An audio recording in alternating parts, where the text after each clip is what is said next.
자, 오늘 하나님 말씀 이사야서 1장 21절부터 27절까지만 보겠습니다. 신실하던 성읍이 어찌하여 창기가 되었는고, 정의가 거기에 충만하였고 공의가 그 가운데에 거하였더니 이제는 살인자들 뿐이로다. 내 은은 찌꺼기가 되었고 내 포도주에는 물이 섞였도다. 내 고관들은 패역하여 도둑과 짝하며 다 뇌물을 사랑하며 예물을 구하며 고아를 위하여 신원하지 아니하며 과부의 송사를 수리하지 아니하는도다. 그러므로 주 만군의 여호와 이스라엘의 전능자가 말씀하시되, 슬프다. 내가 장차 내 대적에게 보응하여 내 마음을 편하게 하겠고 내 원수에게 보복하리라.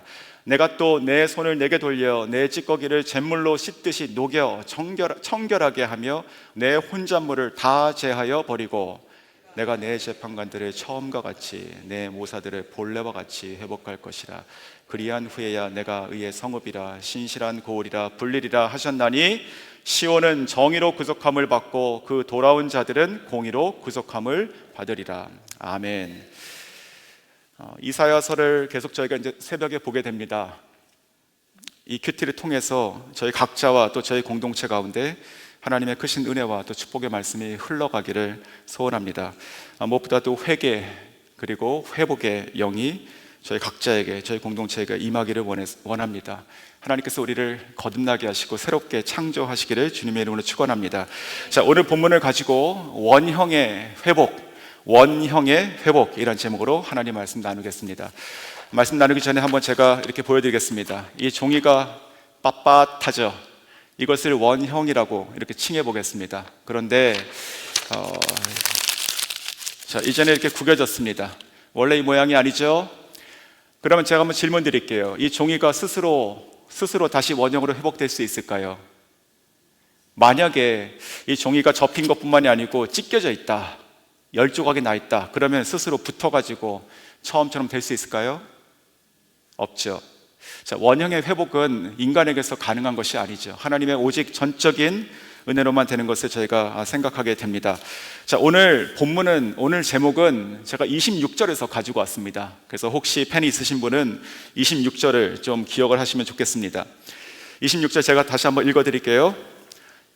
내가 내 재판관들을 처음과 같이 내 모사들을 본래와 같이 회복할 것이라. 자, 처음과 같이 그리고 본래와 같이, 이것을 원형이다 이렇게 생각하게 된 것이죠. 그래서 원형이란 말을 가지고 오늘 본문을 처음부터 다시 한번 묵상에 들어가 보겠습니다.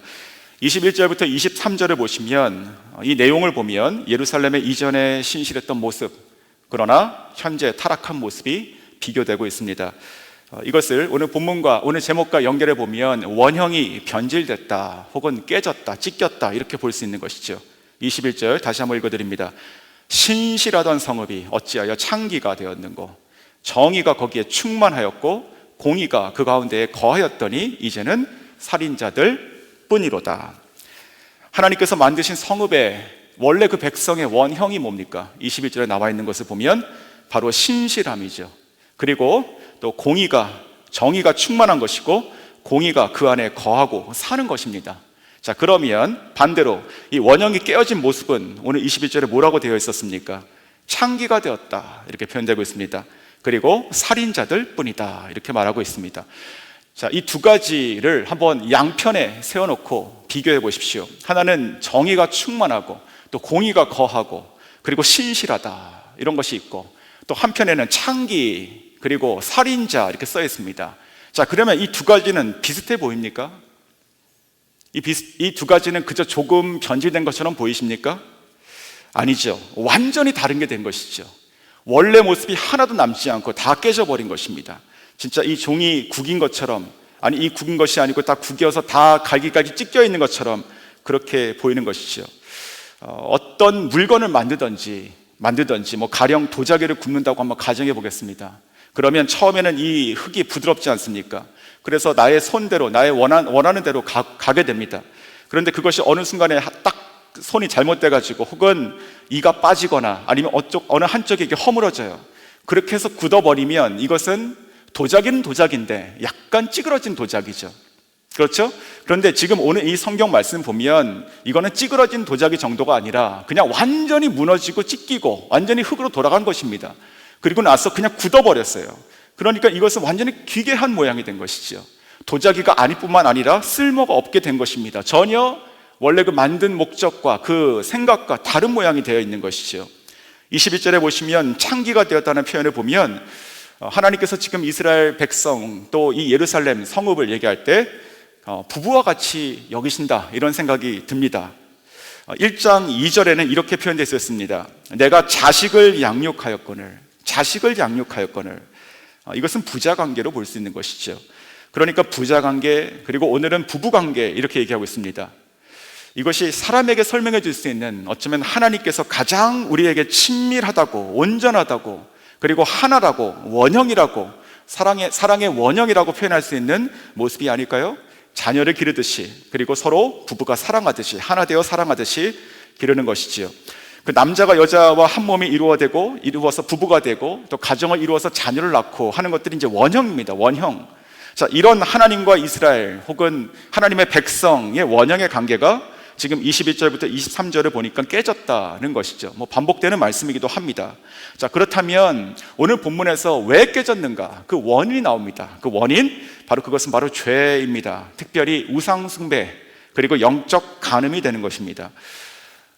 호세아서 2장을 보시면 2장 16절에 이런 말씀이 있습니다. 여호와께서 이르시되 그날에 너가 나를 너의 남편이라 일컫고 다시는 나의 바알이라 일컫지 아니하리라. 충격적이지 않습니까? 무슨 말이죠? 사람들이 우상숭배가 얼마나 정신이 없었으면 이게 여호와인지 바알인지 헷갈리게 되는 것이에요. 구분하지 못하는 것입니다. 하나님 이렇게 불렀다가 바알 불렀다가 이것이 이것인 것 같고 그렇게 된 것입니다. 이것이 바로 영적인 상태가 되는 것이지요. 그런 것을 깨닫고 우리 자신을 바라보면 우리가 감히 하나님 앞에 나가서 얼굴이나 들을 수 있을까? 하나님께 정말 은혜를 구할 수나 있을까 생각이 듭니다. 오늘 이 이사야서의 말씀도 마찬가지인 것이죠. 저희들은 물론 지금 바알을 섬기고 그렇게 살아가지는 않습니다. 당시 이스라엘 백성처럼 우상을 깎고 품고 세우고 절하고 하지는 않습니다. 하지만 우상이라고 하는 것이 무엇입니까? 우상이라고 하는 것은요, 우리가 하나님 대신 하나님의 그 자리에 다른 것이 들어가는 것이에요. 그리고 그것을 우리가 사랑하게 되는 것이죠. 그것이 무엇이건 혹은 누구건 간에 그것은 우상이 되는 것입니다. 그 사랑이 계속 반복되고 그 사랑이 지나치고 추앙하게 되면 우리가 그것을 숭배한다, 이렇게 얘기합니다. 숭배. 그래서 우상 숭배가 되는 것이지요. 자, 어떤 미국 목사님께서 이렇게 정리한 컬럼을 봤습니다. 우리가 우상을 아이돌 이렇게 얘기합니다. IDOL. 자, 그 말을 가지고 현대인들이 가지고 있는 우상의 종류들을 이렇게 설명했습니다. 미국식으로 이런 식으로 얘기하는 것이죠. I는 아이템이다, 이렇게 얘기했습니다. 물건들, 우리가 어떤 것을 소유하고 그것이 내가 되고 그것을 추구하는 것들, 이런 것들이 우상이다. 또 D는 duty, 어떠한 일, 의무, 그리고 성과를 추구하는 것이 우리들의 우상이 되었다, 이렇게 얘기하고요. 또 O는 others, 다른 사람들, 그러니까 사람들을 얘기하는 거예요. 우리가 사람들과 관계를 맺고 서로 함께 사랑하고 살아가는 것은 너무나 중요한 것입니다. 하지만 그 목사님의 말은 그 인간 관계에 우리가 얽혀서 그것이 우상이 된다. 가령 예를 들어서 요즘 우리가 청소년들을 보면 그런 얘기를 가끔 합니다. 또래 압력이란 말 들어보셨습니까 혹시? 우리가 peer pressure라고 얘기합니다. 우리가 내가 내 자신을 이렇게 형성해 가고 생각하고 살아가는 것이 아니라 내가 속해 있는 나의 친구들, 그리고 내가 속해 있는 어떤 그룹원들을 따라가고, 그렇지 않으면 안 되는 것 같고 맞춰야 되고 라고 하는 것이지요. 그러니까 내가 사는데 내가 살지 않는 다른 사람의 인생이 점점 되어가는 그 현상을 저희가 또래 압력이라고 합니다. 이것도 우상이라고 본 것이죠.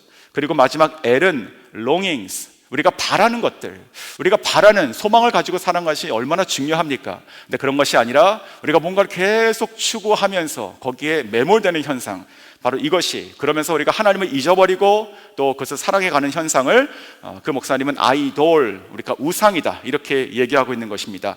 자, 이런 것들이 현대의 우상이라고 설명하는데 어떻게 표현하든지 우리는 하나님보다 우리가 더 사랑하는 무엇인가가 있다면, 혹은 그것이 누구라건, 그것이 배우자건, 그것이 바로 우상이 되는 걸 것입니다. 그 우상은 점점 나와 하나님과의 그 원형의 관계를 점점 구기고 파괴하고 찢어버린다라고 하는 것을 제가 잊으면 안 될 것입니다. 자, 오늘 본문은요, 그 당시 그 이스라엘과 또 예루살렘 상태에 대해서 22절에 이렇게 또 반복해서 말씀하시죠. 은은 찌꺼기가 되었고 포도주는 물이 섞였다, 이렇게 되어 있습니다. 무슨 뜻이죠? 쉽게 말해서 쓸모없게 됐다, 이런 뜻입니다. 그리고 23절에 보니까 고관들은 패역하여 도둑과 짝하며 다 뇌물을 사랑하고 예물을 구하며, 선물이죠, 고아를 위하여 신원하지 아니하며 과부의 송사를 수리하지 아니한다, 이렇게 말씀하시죠. 특별히 23절을 보면서 저 개인적으로 마음에 이렇게 터치가 있었던 것은 무엇이냐면, 하나님께서 국가적인 타락을 얘기하시지만 언제나 하나님의 관심은 언제나 소외되고 가장 약하고 작은 자들에게 향해 계시구나, 이런 생각이 들었습니다. 이 모든 것이 지금 다 깨져서 정말로 이 원형이 지금 파괴된 상태, 그래가지고 창기처럼 된 상태, 그리고 살인자뿐인 상태가 지금 오늘 21절에서 23절까지의 모습입니다. 깨어진 원형. 자, 그러면 이 깨어진 원형을 바라보는 하나님 아버지의 마음은 무엇일까요? 자, 오늘 본문을 통해서 두 가지를 보게 됩니다. 첫 번째는요, 탄식입니다. 탄식. 어쩌면 이것은 이사야 전체에 나타나는, 아니 성경 전체가 얘기하는 것입니다. 죄인을 바라보는 하나님 아버지의 첫 번째 마음은 탄식이죠. 오늘 저희가 지금 1장을 시작했는데 그 1장에서만도 지금 반복해서 이 말씀, 이 마음을 드러내고 계십니다. 오늘 저희가 읽었던 21절에 보시면 이렇게 말씀하십니다. 신실했던 성읍이 어찌하여, 그렇죠? 자, 어찌하여.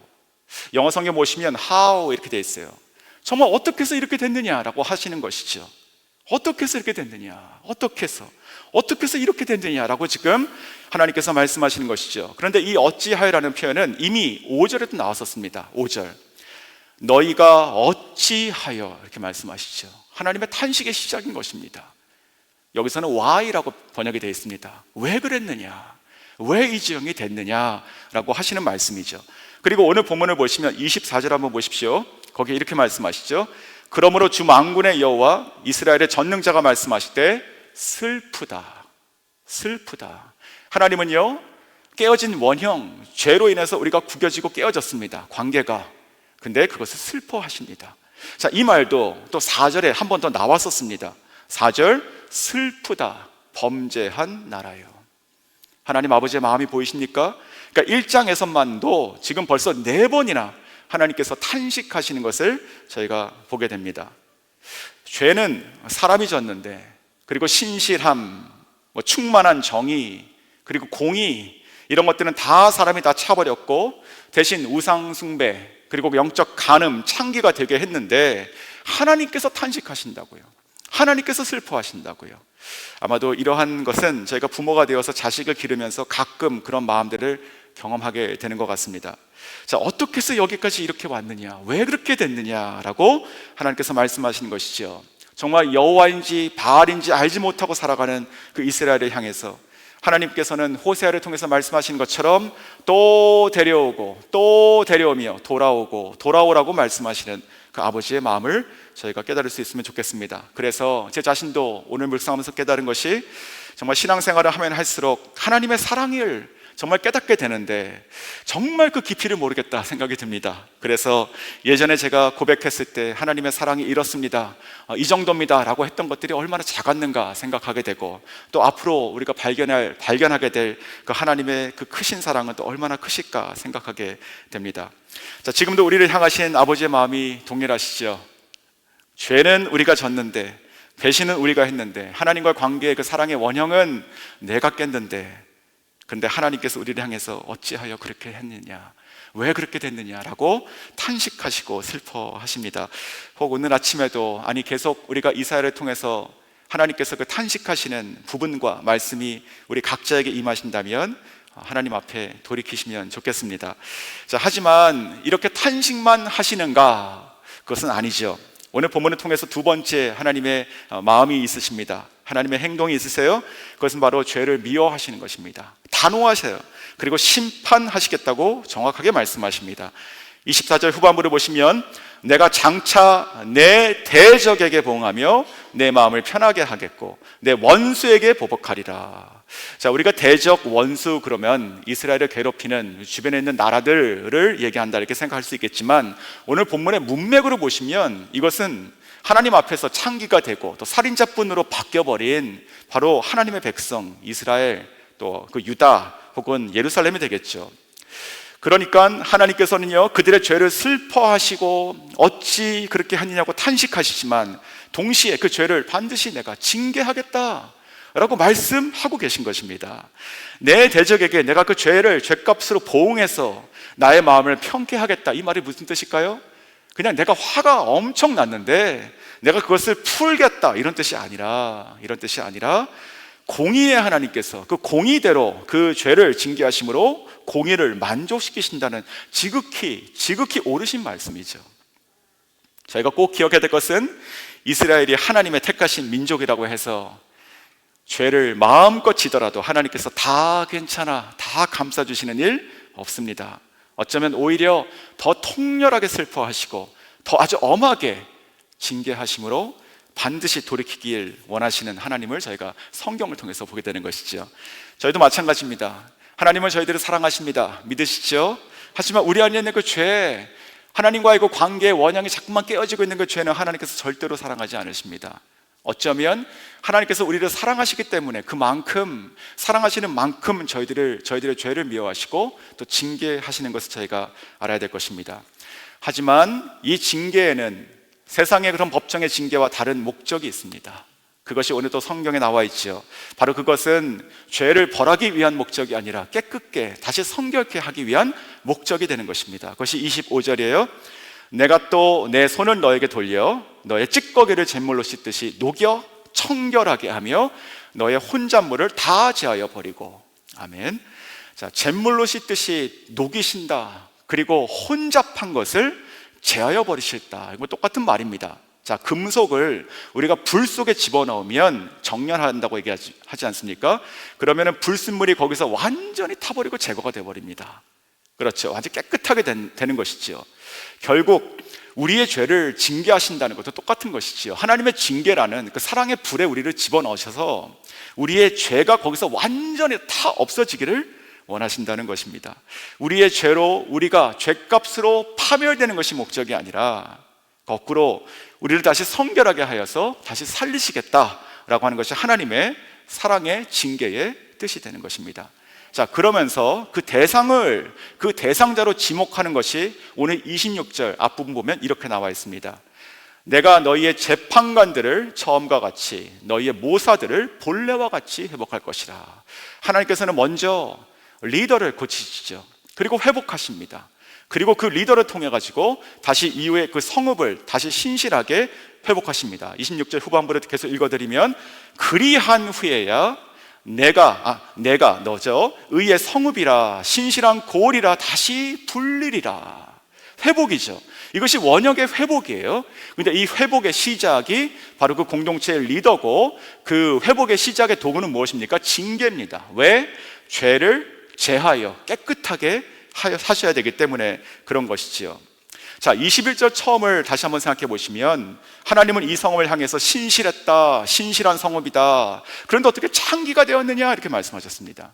정의가 충만했다, 공의가 그 가운데 거하고 살았다. 그런데 어떻게 살인자들 뿐이냐 이렇게 말씀하셨습니다. 그 원인이 죄였습니다. 그래서 슬퍼하시고 또 보응하시죠. 파멸이 아닌 깨끗함으로 리더들을 회복하셔서 바로 처음처럼 본래와 같이 신실함으로 회복하시게 된다. 즉 원형의 회복을 말씀하셨습니다. 하나님께서는 지금도 마찬가지죠. 리더들을 통해 가지고 그 공동체의 구성원의 원형을 다시 회복하시고 그러시기를 원하십니다. 가장을 통해서 가정을 원형으로 회복하시죠. 목회자를 통해서 교회 공동체를 다시 원형으로 회복하시죠. 지도자를 통해서 그가 속해 있는 공동체나 조직 혹은 국가 공동체를 다시 원형으로 회복하시죠. 이것이 바로 하나님의 법칙입니다. 사랑하시기 때문에 죄는 보응하실 수밖에 없지만 그 목적이 다시 깨끗하게 하심으로 말미암아 처음처럼 본래의 모습으로 회복하십니다. 자, 그렇다면 결론입니다. 이 원형으로 회복하시는데 그 이유가 무엇일까요? 원형으로 회복하시는 이유가 무엇일까요? 바로 사랑이죠. 사랑입니다. 하나님의 우리를 향하신 그 사랑, 그것이 바로 우리의 죄를 반드시 제하시더라도 다시 원래의 원형의 사랑의 관계를 다시 회복하시겠다라고 하는 것이죠. 저희가 이 무엇보다도 우리가 회복해야 되는 것은 바로 하나님 가운데 하나님과 우리가 사랑의 관계들, 그리고 그 안에는 죄를 제거함으로 다시 원형이 회복되어야 될 것입니다. 그 남미 파나바 정글에서 사역하셨던 한 선교사님 이야기를 나눠드리고 오늘 말씀을 마칩니다. 그 브라이언 시몬스라고 하는 선교사님이신데, 이번에 그 정글에 들어가셔가지고 그 복음을 전하셨습니다. 하지만 그 부족민들은, 그 원주민들이죠, 그들은 선교사에게 정말 잔인하게 대했습니다. 그리고 물건들을 훔쳐가고 또 복음에는 관심이 하나도 없었고 그 마음은 완전히 돌짝밭처럼 진짜 돌과 같이 강팍했습니다. 근데 그러한 반응들을 보며 이 선교사님 자체도 사람인지라 점점 상처를 받게 되고 또 마음이 강팍해졌습니다. 그러던 중 어느 날 하나님께서 깨닫게 하셨다고 합니다. 나에게, 그리고 부족민들에게 대한 그 사랑이, 그러니까 이 선교사님 가운데 이 부족민들에 대한 사랑이 얼마나 적은가, 아니 없구나 라고 하는 고백을, 깨우침을 주시고 고백하게 하셨다고 합니다. 그날 이 선교사님은 그래서 모기장을 치고 그 안에 들어가가지고 밤새도록 기도했다고 합니다. 이렇게 기도했습니다. 주님께서 나를 이곳에 보내셨습니다. 그러니 저들의 마음을 주님께서 복음으로 깨트리시고 그 눈을 열어서 복음을 받아들이게 해주십시오. 이렇게 기도했다고 합니다. 그렇게 밤새도록 계속 하던 중에 하나님께서 그 마음 가운데 음성으로 말씀하시듯이 깨우치게 하신 것이 있었습니다. 바로 이것이었습니다. 브라이언아, 그러니까 선교사님이죠. 브라이언아, 내가 너를 이곳에 부른 이유는 내가 먼저 너를 깨트리기 위한 것이었다. 자, 이 음성이 들리고 나서 이 선교사님은 그렇게 눈물이 나왔다고 합니다. 아, 그렇구나, 내가 먼저 깨져야 되는 사람이구나 라는 것을 깨닫게 된 것이죠. 강팍한 사람은 저들이 아니라 나였구나, 내 가운데 사랑이 아니라 미움이 싹텄구나 라고 하는 것을 깨달았다고 합니다. 그래서 이 선교사님은 그날 정말 밤새도록 계속 눈물로 기도하며 아침을 맞았습니다. 그리고 그 아침에 그 모기장을 나와서 그 부족민들의 집에 찾아가기 시작했습니다. 가서 문을 두드리고요, 들어가서 자기가 사랑이 얼마나 없었는지를 고백하기 시작했습니다. 사죄한 것이죠. 움막 하나하나를 찾아다니면서 계속 용서를 구했습니다. 죄송합니다. 나를 용서해 주십시오. 제가 당신을 온전히 사랑하지 못했습니다. 하나님께서 그러한 그날에, 그리고 그러한 그 기도를 통해 가지고 하나님께서 역사하시기 시작했습니다. 이제 막 자면서 막 깨어난 이 원주민들이 나와서 그 선교사님들을 받아들이고 그 회개하는 모습들을 보면서 그 원주민들도 또 이 선교사도 같이 울기 시작했습니다. 또 이렇게 간증하더라고요. 그 다음날 또 다른 움막들을 찾아갔습니다. 하루에 다 못 가니까요, 다른 움막을 찾아가니까 이미 그 사람이 자기를 보면서부터 울고 있었다고 합니다. 그러니까 서로가 그렇게 치유가 되기 시작하는 것이죠. 허물어지는 것이죠. 그래서 자기도 울고 또 그 사람도 울고 서로 무릎을 꿇고 그렇게 죄송합니다, 내가 당신을 사랑하지 못했습니다 라고 하는 고백이, 다시 사랑의 회복이 일어나게 됐던 것이죠. 서로 나를 용서해 주십시오, 제가 잘못했습니다. 그러면서 이 선교사님이 이렇게 고백했다고 합니다. 제가 다시 시작하겠습니다. 내가 선교사로서 복음을 전하고 온 이 사람으로, 그리고 사랑을 전해주는 사람으로 내가 여러분을 사랑하며 내가 다시 시작하겠습니다.